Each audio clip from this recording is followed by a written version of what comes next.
Good evening and welcome everyone.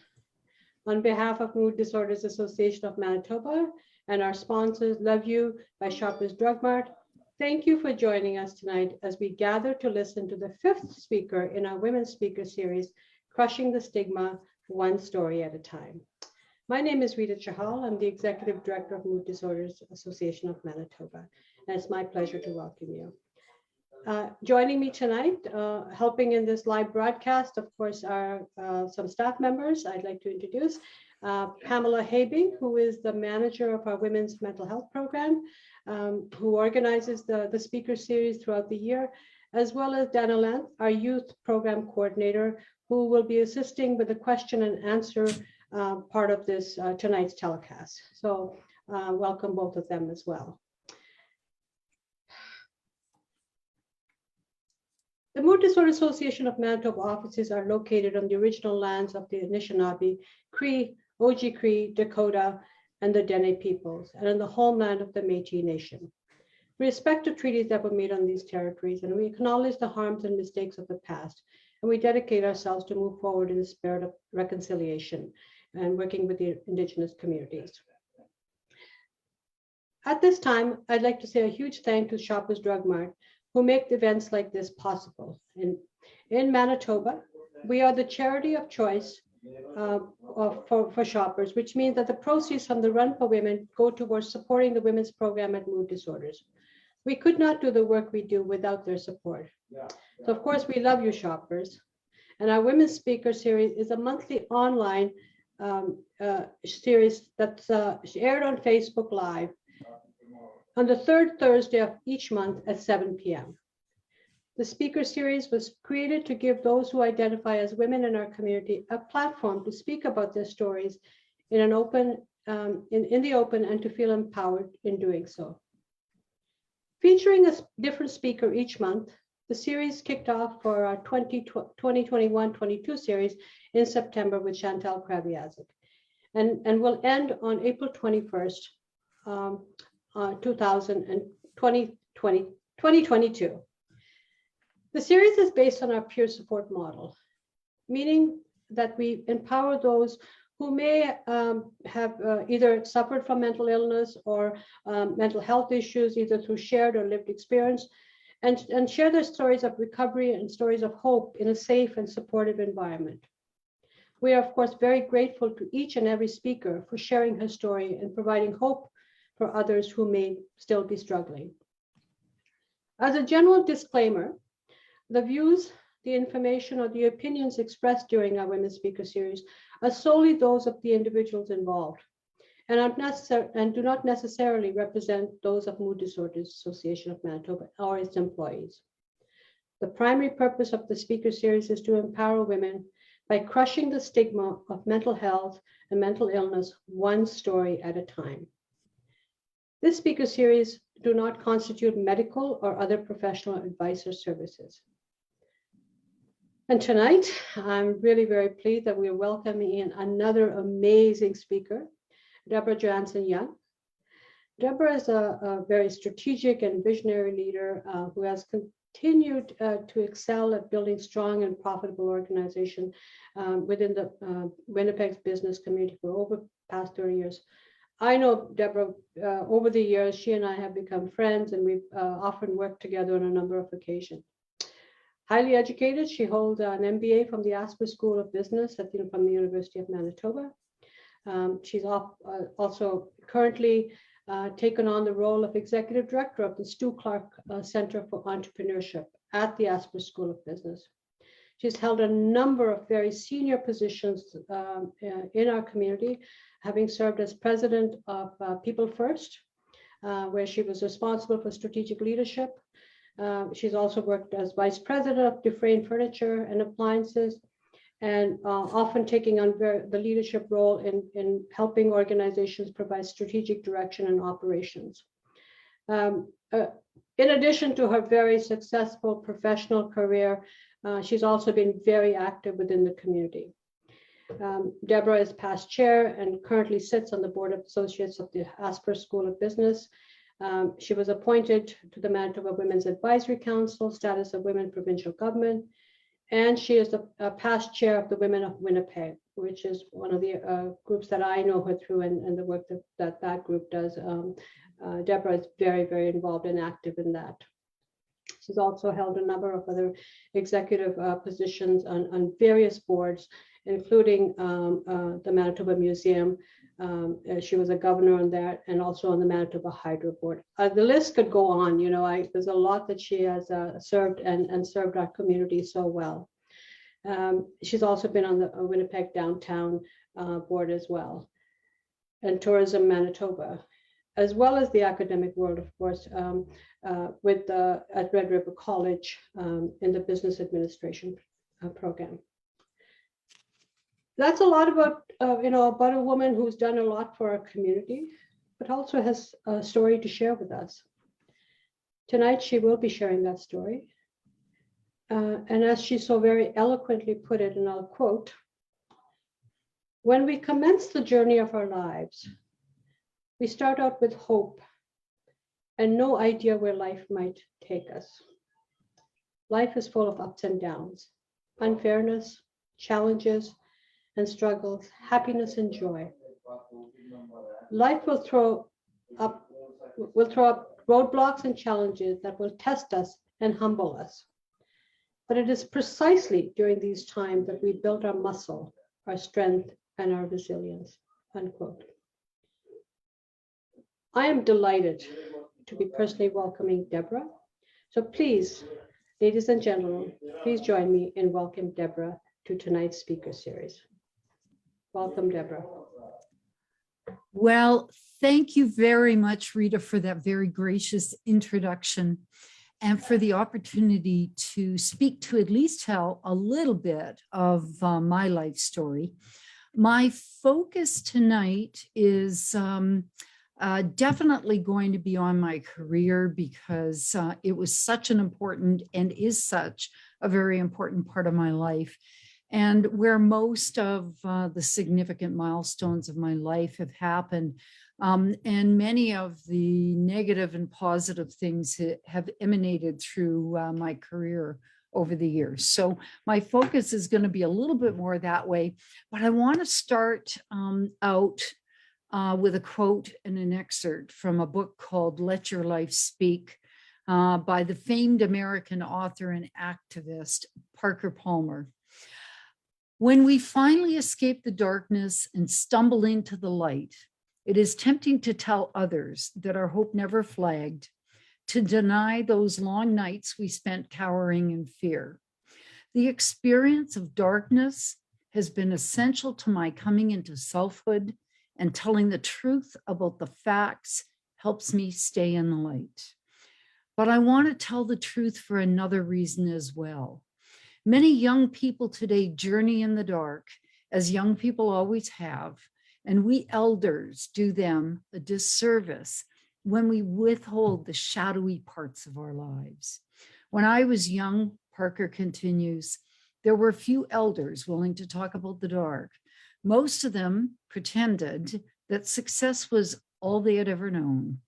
As the darkness began to descend on me in my early 20s, I thought that I had developed a unique and terminal case of failure. I did not realize that I had merely embarked on a journey towards joining the human race." And Parker continues that the story of my journey is no more or less important than anyone else's. It is simply the best data I have on the subject, where generalizations often fail, but truth may be found in the details. And so, so I open up my own life story, and using and calling upon that to let you know that much like Parker Palmer, my life journey is simply the best data I have on what life can or should be about. So I have about 40 minutes to tell you a little bit about my life story, some of the ups and downs, how I have negotiated my life, sometimes wildly, sometimes wisely, and sometimes poorly, sometimes aggressively and arrogantly, being humbled and sometimes humiliated, feeling shame, and sometimes actually showing grace. My life has not been perfect, nor has my journey. No one's is. And I am well into my 60s and finally have come to the understandings that ups and downs are life. So let me tell you a little bit about myself. I was born and raised in Winnipeg in a middle-class family, and I had 3 brothers, 2 older, 1 younger. We had lively conversations at the dinner table, and I had to hold my own with 3 brothers.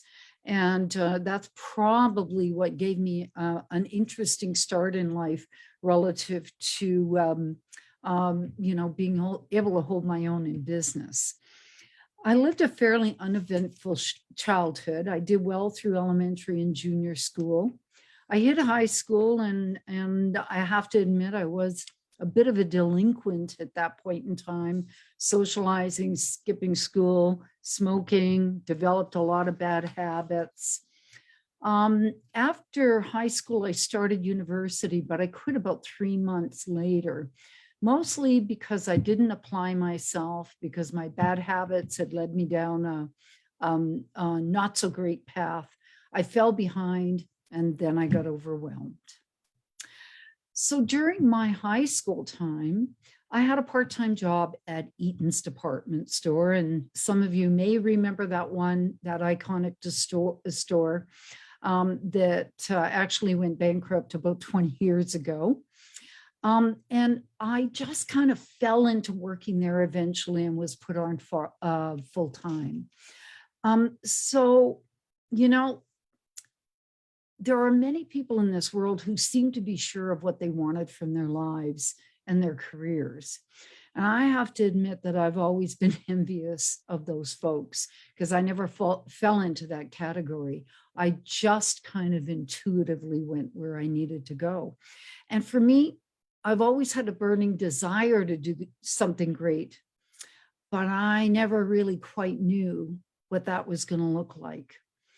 Because of that, I had to rely heavily on my intuition, coupled with some very strong disciplines instilled in me by my parents.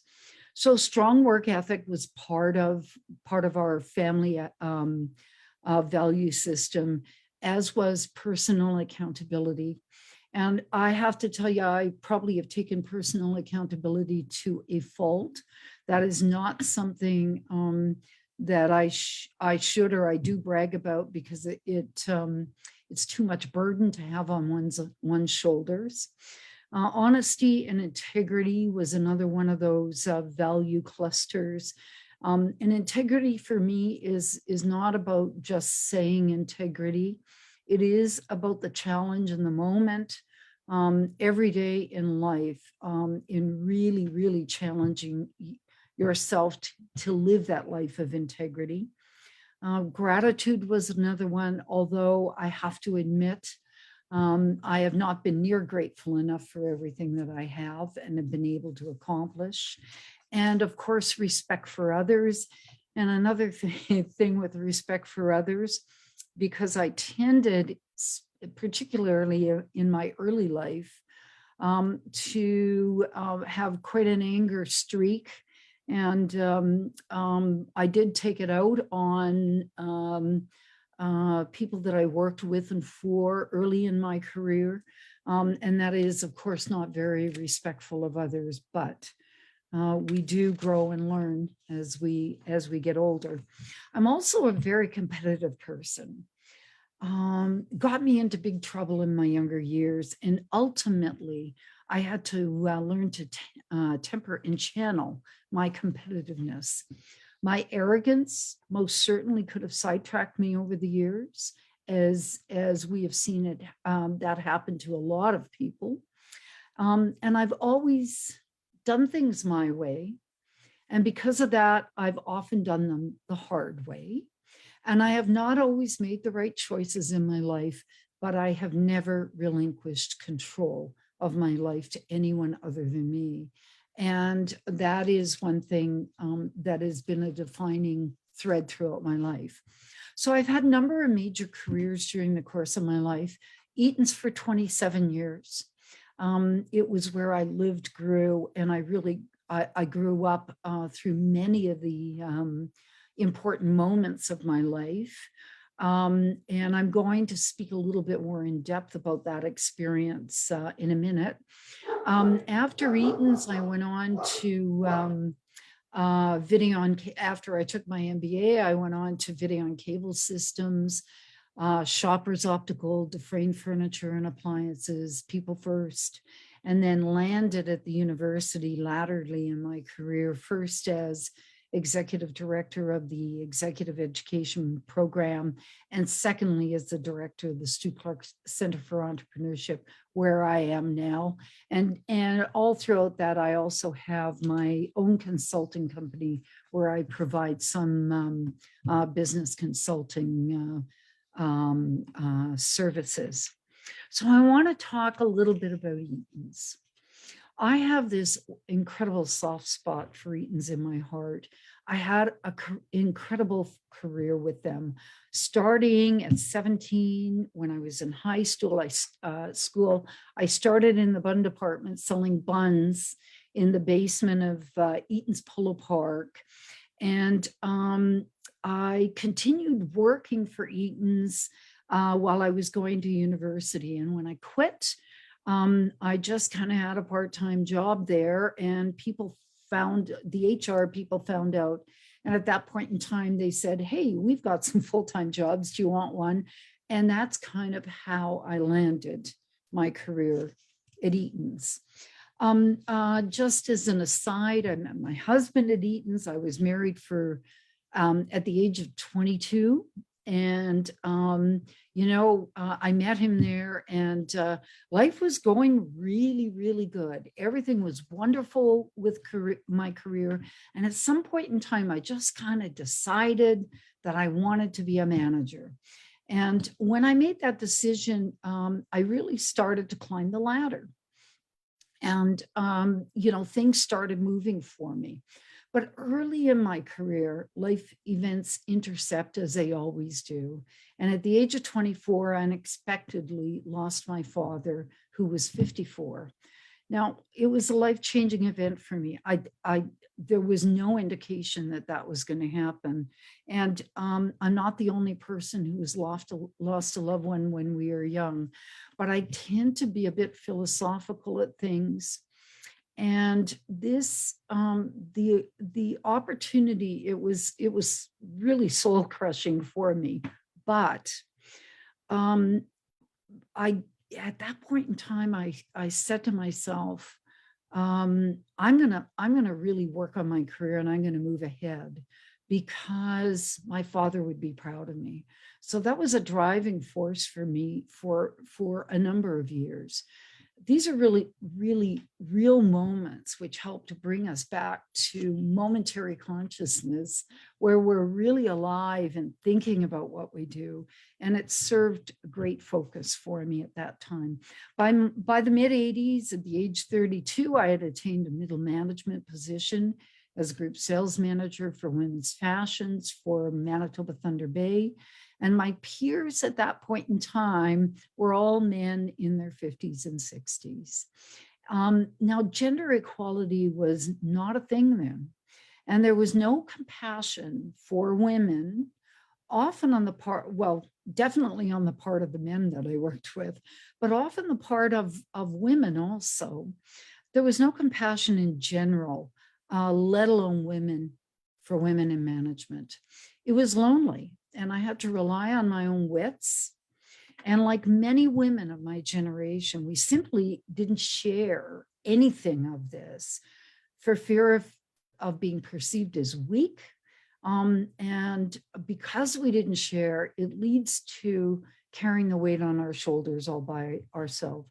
So not only did women not share, but there was really no time to go for support and ask for support and share our stories. Interestingly, though, after the fact, I now know that so many other women have experienced the same lonely journey, and we just didn't talk about it. I admire women, young women today, who take on a much more balanced approach to life and are willing to stand up and say, I don't want to overextend myself that way. In my generation, if we had to, or often we wouldn't have gotten ahead. In 1990, I was the first woman in Winnipeg to become a store manager, and only the fifth woman ever in the history of the company to attain that position. And that was followed by numerous promotions over a number of years into various senior and growing roles. And I ultimately became the regional general manager for Manitoba, Northwestern Ontario. And again, I was only one of two women at that time, at that very same time, who were promoted to that position. No other women had had that position in the company at that point in time. And I had significant responsibility, 6 full-line department stores and a warehouse store, 1.6 million square feet in retail selling space. To put that into perspective, if you go into a store in the mall, one of those stores is often about between 5 and 10,000 square feet. So it was significant retail space.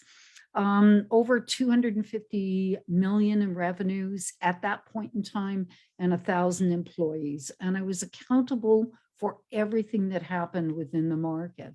Now, it was an amazing career. It was wonderful. I loved it. It was a rush.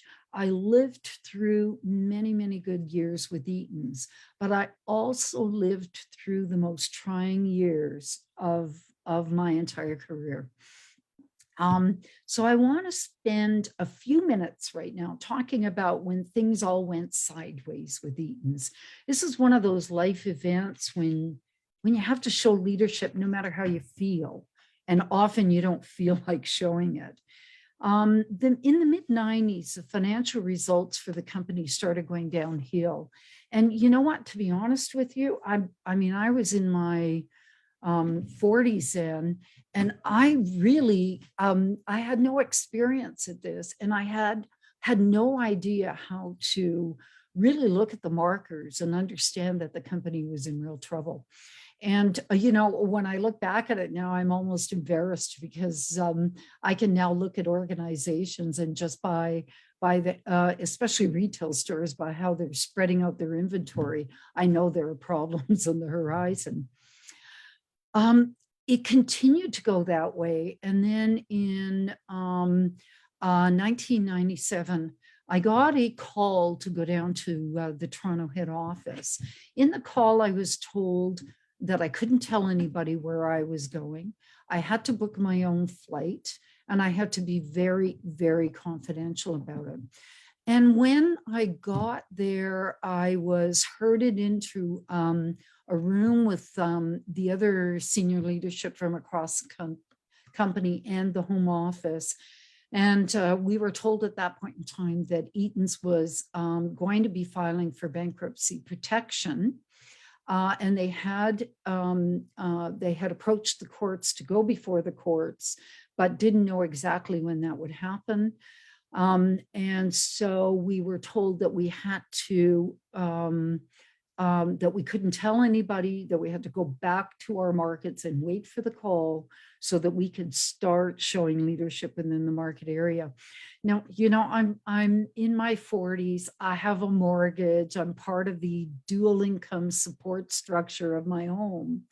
And like many people facing COVID today and facing the reality of what happens if I don't have a job and everything, it was devastating. Not only that, I had to come home and not tell anybody, and that included my husband.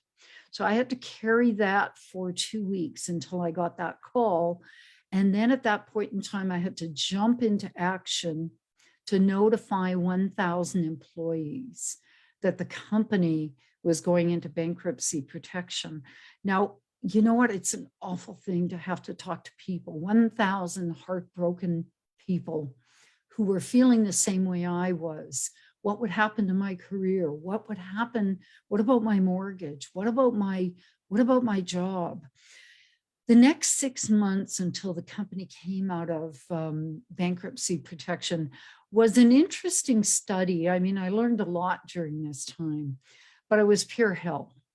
And the media hounded us. Every time I was out on the floor, I had a microphone stuck in my face. People were having breakdowns on the sales floor. You had to go around person by person, floor by floor every day and soothe them. You had to show guidance. You had to provide people with supports. For those of you in the audience who may work in service industries, you know how some people can be very cruel in that scenario. And at that point in time, I was actually surprised with how cruel people could be talking to the people on the sales floor, and some of the things that they said that just made the burden even harder on people. I was in a constant state of arousal. I couldn't sleep. I'd go out socially those few times that I could, and I'd fall asleep at the table. I ended up with pneumonia twice. And it was very, very difficult. And it was a defining stage of my life. Again, I say, I'm happy I went through that experience, because it builds muscle in you that you don't know you have. And when people are relying on you, you find something else deep in your soul that you can bring forward and show that kind of leadership. When we finally came out of protection, the company had shrunk in size significantly. Markets were amalgamated, and my role was eliminated. Now, I say that, I kind of wrote this, my role was eliminated, but really I was fired. It took me a long time to say that, because I felt humiliated. And I told people that I had been given a choice to stay in a limited role or take a package, and that I chose the package because it was too hard for me to really tell them what reality was.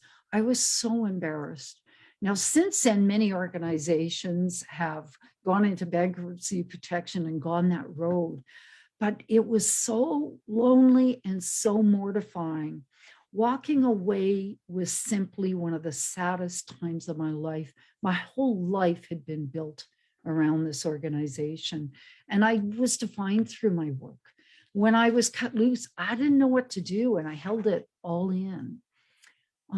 It wasn't until a few years later that I actually worked up the courage to go and ask for help. I found a very lovely psychologist, and he was a very quiet man, and I could sneak into, I think, the Shriners building on Wellington Crescent, and nobody knew I was going. As a matter of fact, I didn't even tell my family I was going for a number of years after, because my ego was so wounded and my pride was so hurt, and I felt like such a failure. I felt like I was responsible. And can you imagine that one person could feel that they were responsible for the demise of a multi-billion-dollar organization? Nonetheless, I had to face reality. I needed a job and I had a challenge. I had 27 years in an industry and I had a great job, but I had a grade 12 education because I quit university. So I'd gone back and taken numerous courses over my 27 years, which were relevant and career enhancing. However, I knew that I needed more formal education to get on with my career. Luckily, because of that level of career that I had, I was accepted into the full-time MBA program at the University of Manitoba with a grade 12 education. The MBA program was life-enhancing and life-changing for me, and it was cathartic for me. I left Eaton's in March, and in August, I started on the program. It was life-changing because I found myself, I was able to pick myself up, face my fears, and going going after this when I had the least amount of energy. I was still so tired. And then the other stuff is when you don't have an undergrad degree, the requirements to get into the MBA program are even greater. So one of the things was the GMAT score. And I went and took my GMAT and I got a fairly decent score. And at that point in time, most people with undergrad degrees would have gotten in with ease, but they wouldn't allow it. So I had about 3 months to rectify that. I went and got a tutor. I worked with that tutor. And by the way, GMAT scores at that point in time were considered like IQ scores. You couldn't, like, it was static. You couldn't improve it. So I went and got a tutor that I paid for by myself. I studied hard and I raised my GMAT score by 140 points in 3 months and was accepted into that program. So while I started the program in August, and I was, by November, I got a call one morning, and it was one of my brothers saying that my eldest brother at 49 years of age had gone to sleep the night before and not woken up. And it was tough. Quite frankly, it was a real knock. We're a close family. I wasn't sure I could keep on because it was such a shock. But I learned two very important lessons at this time. I learned that sometimes in life you need to ask for help. And I also came to the understanding that sometimes we have to lean on others to help shepherd us and lift us through those times that are hard. And that's okay. Now, I'm not somebody who's used to asking for help. I rely on myself. I'm independent. But I had one of my professors who, he came and he said, Deb, it's a fast moving train. You need to be able to get on and you need to keep on moving on this MBA train. And we want you to stay there and we're going to assist you. They didn't make it necessarily super easier for me, but that compassion made such a difference for me. The other thing I learned, quite frankly, is there is no problem so great that it can't be fixed. So I believe that my MBA skills were greatly enhanced, or my skill sets overall were greatly enhanced by taking the MBA. And like I said, it was cathartic. I actually was sitting, taking this course after course saying, oh my God, I knew the language of business, but I didn't know this. It puts a name to it. And gee, maybe you better be a little gentler on yourself, Deb, because it wasn't just you that took out Eaton's. It gave me a lot of hope. And it helped with my confidence. After I graduated, I joined Videon Cable Systems as vice president and general manager. And that was an amazing journey for me, simply because I wanted to prove to myself that I could be in a different industry from retail and survive. It was different. I proved to myself that managerial and leadership skill sets are indeed transferable. I knew nothing about cable, fiber optics, high-speed internet, and yet I found myself running all aspects of that business. And then 2 years later, the company was sold to Shaw Cable, and I was out of a job again. But this time I had built muscle. I felt stronger, and I was still concerned about my career. And I still had my money concerns, my finance concerns, and I love working. So to be out, not in a job that was purposeful and focusing me is one of the most difficult things I can do in my life. But my greater confidence provided me with the ability to move on. I moved on to Shoppers Optical as vice president there. and was there for about 4 or 5 years. And that career ended in the company being sold to Lens Crafters.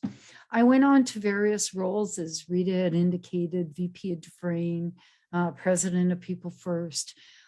All had their pros and cons.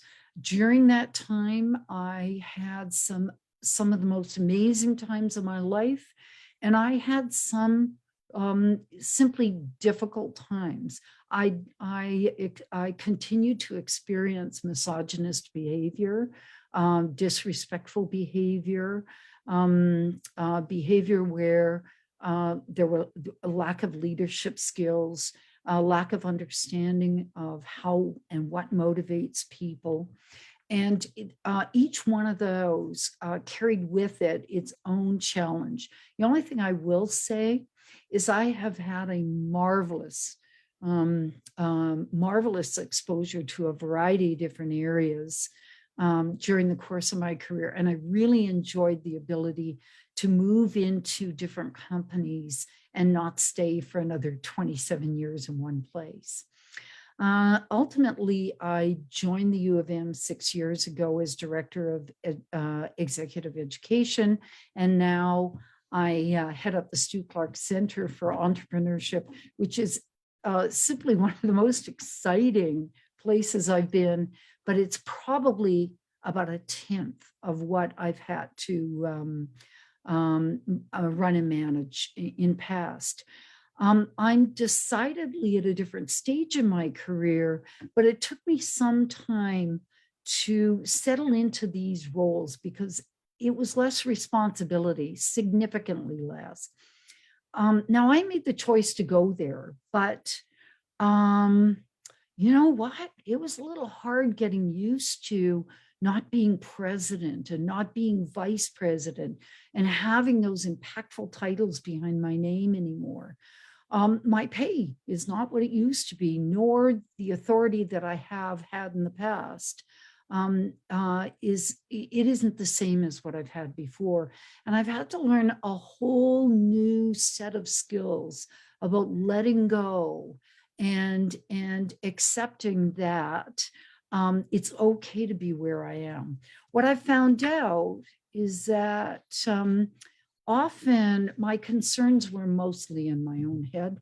It was a story I was telling myself that I wasn't as important anymore, that I'm devalued. But that's a product of transitioning from one life stage to the next. At one point in time, I became fearful, as we do when we get into latter stage career, about what might happen when no one sees my value in the workplace anymore. And that can be a very difficult thing when you're entering a stage in your life. Ageism is alive and well, by the way, in the business world as well as many other worlds.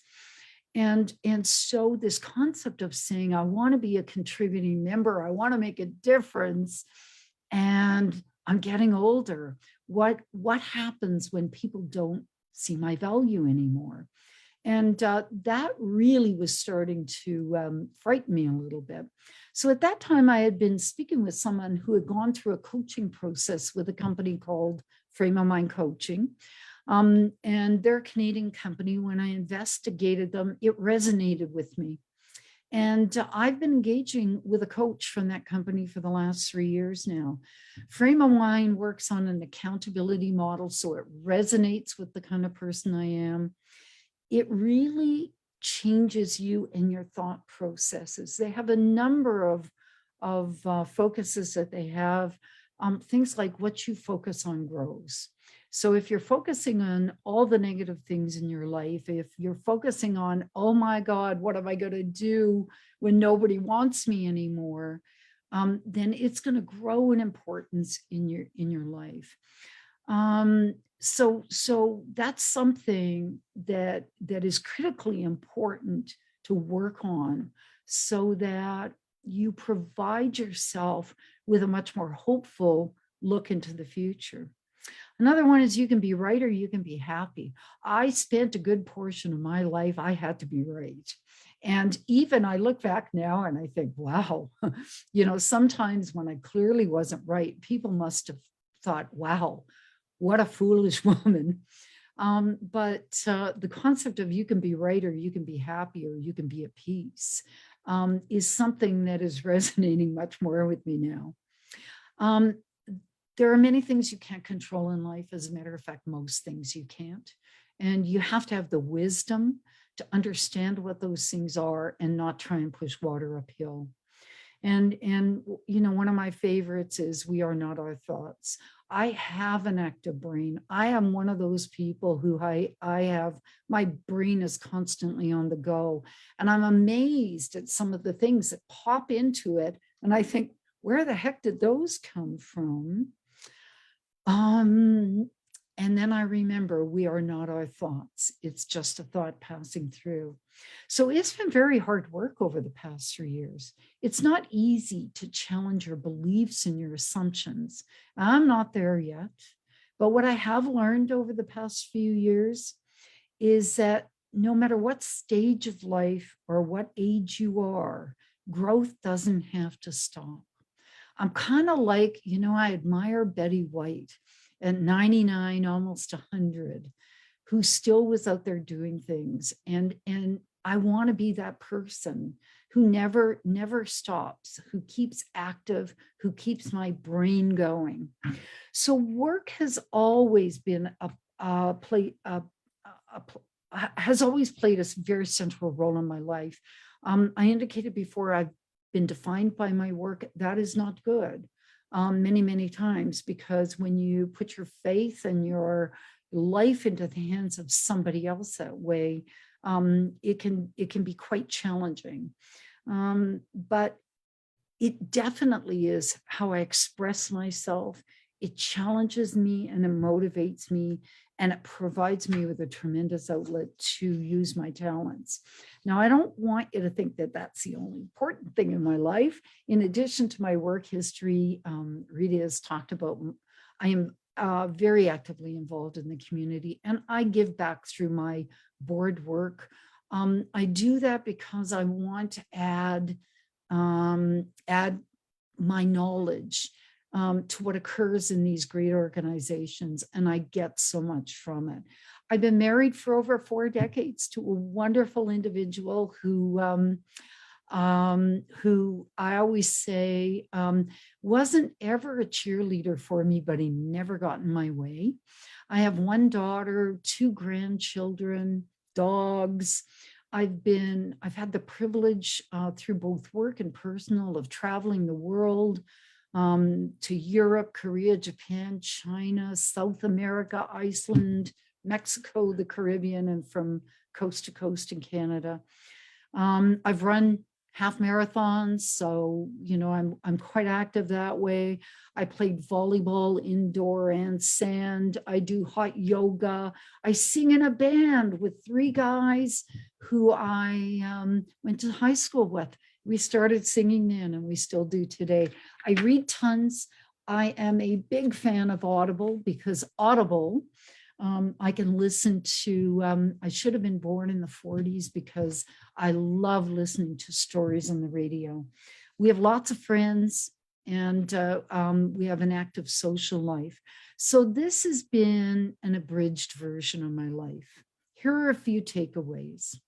Our journey is not our own. Only we can define this one beautiful life of ours. There will be trials and tribulations. We will stumble, we will fall, we'll be jerks, we'll feel sorry for ourselves. We will look at our neighbors and we'll be envious. We will have moments of great joy and happiness, and we will sometimes surprise ourselves by showing great grace. We can be forgiven for being human. Some things are out of our control, and we have to learn to roll with it. As I look back on the trials and challenges that I faced and the lessons that I've learned, all have served to strengthen me and have been required lessons for me personally. Life is messy. No one should promote the illusion that if we just do it right and we get all the breaks, that life will be perfect. We make it beautiful by understanding that whatever life throws at us is part of our total package, and it makes us who we are. So that is my life. And I now would love to entertain any questions that you might have. And please feel free to ask me anything.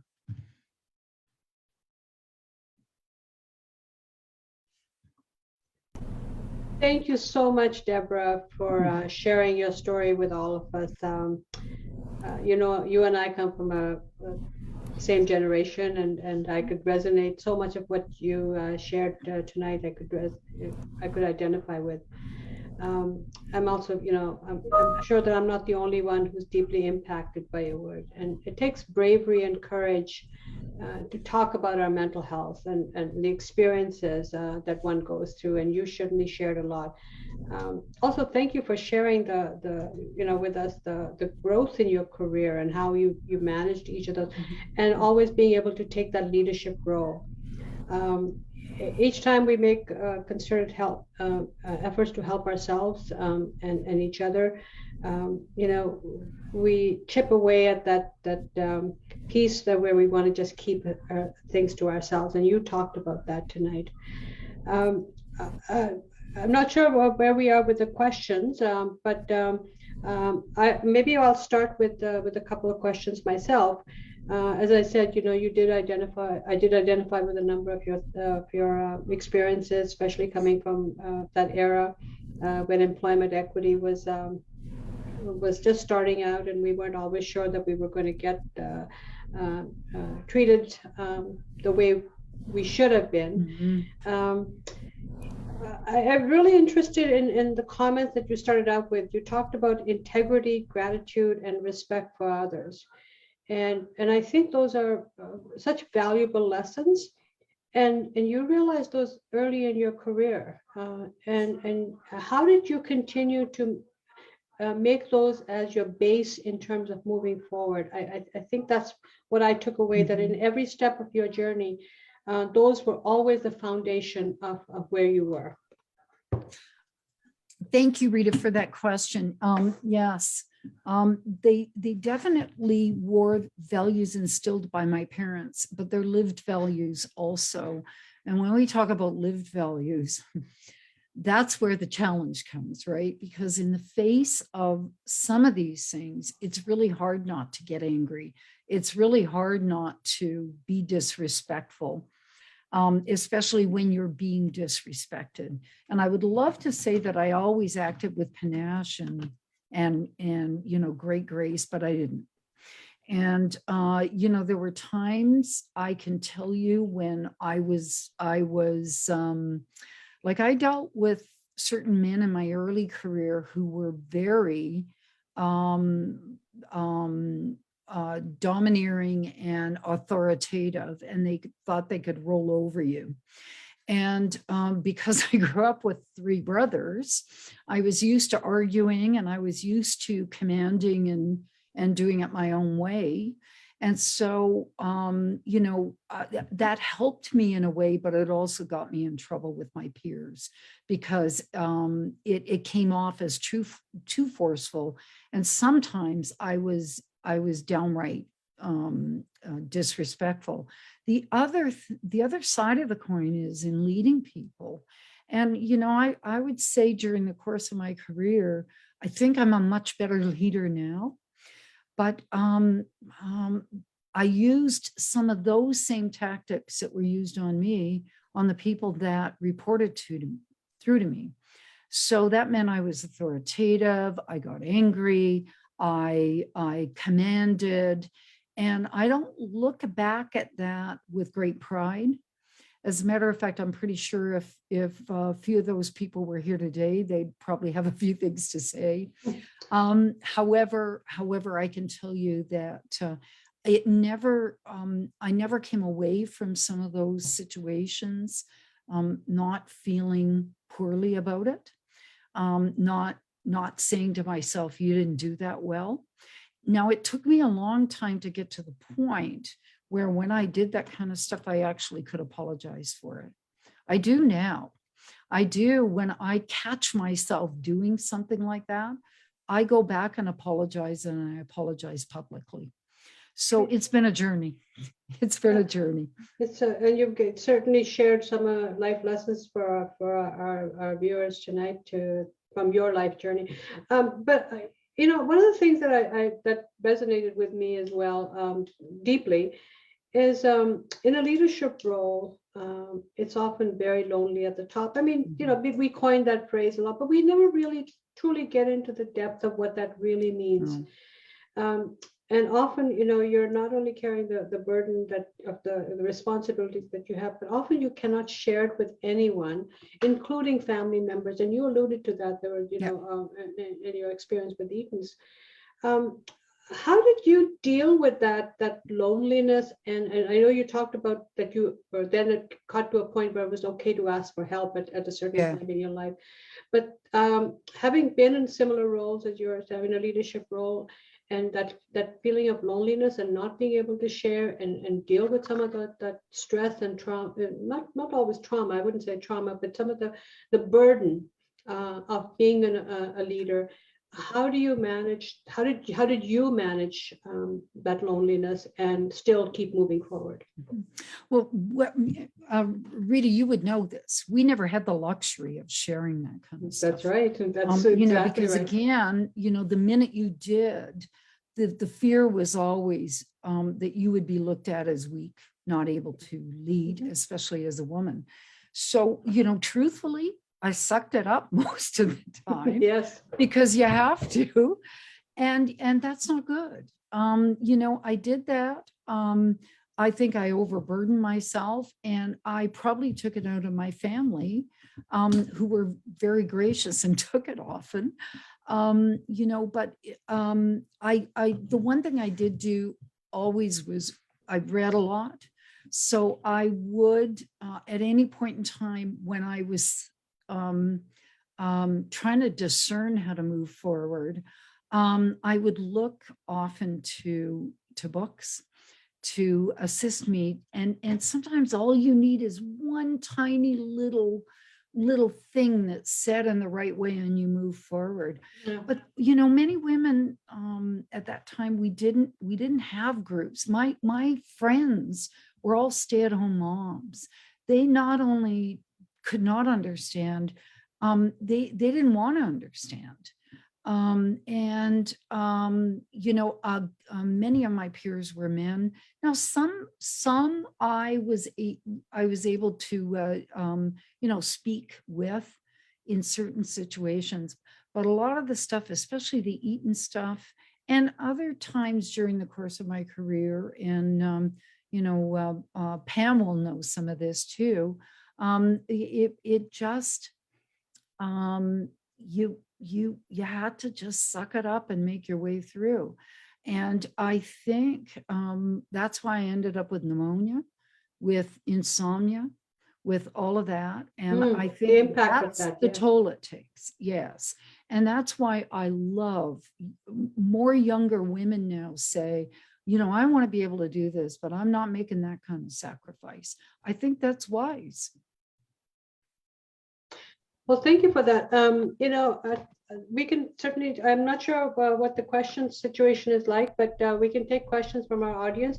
Debra, this telecast is going to be rebroadcast on our website, Continue. It's also going to go into our YouTube channel. And so people may want to connect with you at a later time as well. Yes. But at this point, I'd like to introduce you to my colleague, Dana, who's moderating the chat tonight. And Dana, maybe you have a question as a young woman, and early in your career, perhaps you can start us off. Sure. I've been just looking at the chat just to make sure. Sometimes our audience is a bit shy, but I do tell people, please, there's no such thing as a dumb question. I think that is very true. So I do have a question, actually. And I guess it's kind of falling onto leadership, and especially I'm pretty young in starting my career, and I know you were mentioning about how you also had that same experience, and I was just thinking, my question for you is, was there anything that you kind of regret that you wish you could have done differently when you started out in maybe a managing / leadership role? Because I mean, obviously, looking back, you've had such a great career, but if there was anything that you'd want to take back, or I guess do differently, and say that this is the one thing that you want to tell every young woman who is starting out in a leadership role, what would it be? And that's a great question, Dana. And how I would answer that would be don't confuse competence with confidence. And what I mean by that is, I know it was in me, and I see it in so many young women who strive to be competent, and they are competent, but they don't move forward as fast, because they feel the need to be perfect and competent and have all the answers and have the perfect report, before they move forward, before they come forward with their great ideas and everything. Throw the competent thing away. That really is a female thing, and just show your confidence. Just, even if you don't have all the answers, go for it and strive and come forward. Males are much better at Yes. doing the confidence thing versus competence. And I think what I see in so many women, we want to have all the I's dotted and the T's crossed before we do anything. And I just say, go for it earlier, and take your falls or whatever. It's okay. Life will still be waiting for you. That's a great advice. That's funny because earlier I was just talking about imposter syndrome to another female colleague, and I lost a little bit of just, I think, confidence in myself, because I felt, oh my gosh, how can I tell people that I can deliver this? And my colleague was just, honestly, Dana, like, if you are able to say this confidently, and you know the material, you know what you're doing, and no one else does, like, you're the only one who knows it, then I think people will just see it as that, and they won't think that, what is this person doing here? So yep, trust yourself. And there is a great book called The Confidence Code, and it really talks to the difference between males and females in terms of how we tend to react. It's a good read for all young women. Thank you. Pam, do you have a question? And you worked with Debra over the years, and so if you have something to ask, this would be a good time. Trying to think of something that I'd like to ask you, Debra. I really was impressed with your presentation, your story. It was incredible. I've always admired and respected you greatly. And you've made an impression on me, and you've helped coach me along in my career. So I want to thank you for that. Something you shared with me a long time ago, after I had a house fire. It was in 2015. And my house, I lost everything in a house fire. And that's a hard thing to go through. And I didn't realize how difficult of a time it was going to be. You were one of the first people that I heard from my old workplace. And your words always stuck with me. And it was about, don't let this change you. Like, don't let this permanently rewire your brain and the way that you react to situations. And as a result of that, I did push through those fears and that anxiety and, the fear of fire that I had. I wanted to be able to sit around a campfire again, and I can now. I absolutely can. And, the fear of the smoke detectors going off. Well, I've exposure therapy. I'm not scared of it anymore. I'm not going to run out of the house naked. But I just wanted to thank you for that, because I think you are one of the best leaders. Rita is in that circle as well, but one of the best leaders that I've ever had the pleasure of working with. So thank you. Well, thank you, Pam. And thank you for letting me know about that, because you know what, I think it underscores how important it is sometimes for us when things occur to people that we just reach out and touch them in whatever way it is. Yeah. You know, I have a little story about when I was young and I was working in the bun department at Eaton's, and my boyfriend and I had broken up and I was devastated. I mean, if you recall how you feel, you know, when you're like 17, your world comes crashing down on you. And I still remember this woman, Sophie Partica. She was a lot older. As a matter of fact, I thought she was old and she was younger than I am now. And, you know, she saw I was in distress. And she said to me, you know, I know you won't understand this, but it's going to be okay. And it was amazing because it felt like it was a voice of authority, and just her kind words at that point in time helped me to relax. Now, we know when we go through situations, you know, when you hit that again, you're able to negotiate through it. But if you've never hit, sometimes it can feel like it's forever. And it's when we hear those voices, just reach out and give us a kind word, you know, hold out a kind hand and just take a moment. Maybe that's just what we need in that moment to help us through. We all have those moments in life. So, oh, that is such good advice, Debra. You know, when we can hold ourselves gently and we can hold others gently, I think that speaks so well. And especially as women, we need to continue doing that, holding ourselves gently and holding others. I see that we're past the hour, and I just want to, you know, close for tonight. If anyone that is watching has been triggered in any way and feels like they need support, we encourage you to call our peer support line at 204-560-1461 or toll free 1-800-263-1460, or just call our office and we can provide you with the additional support that you need. On behalf of everyone at Moods who turned out tonight, I want to say thank you, Debra, for starting a beautiful new year for us. Your story has set the stage. We've got a couple of new projects that we're thinking about, and I think your story will really resonate well with those projects. And so we look forward to continuing to talk with you.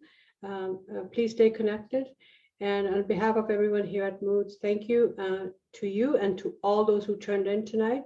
We hope that you'll join us for our next speaker, Dorota Blivinska, on February 17th, which is next month. And so have a great night, everyone. Thank you, Pam and Dana, for your technical support tonight. And I'll talk to you and see you tomorrow morning. Good night, everyone. thank you.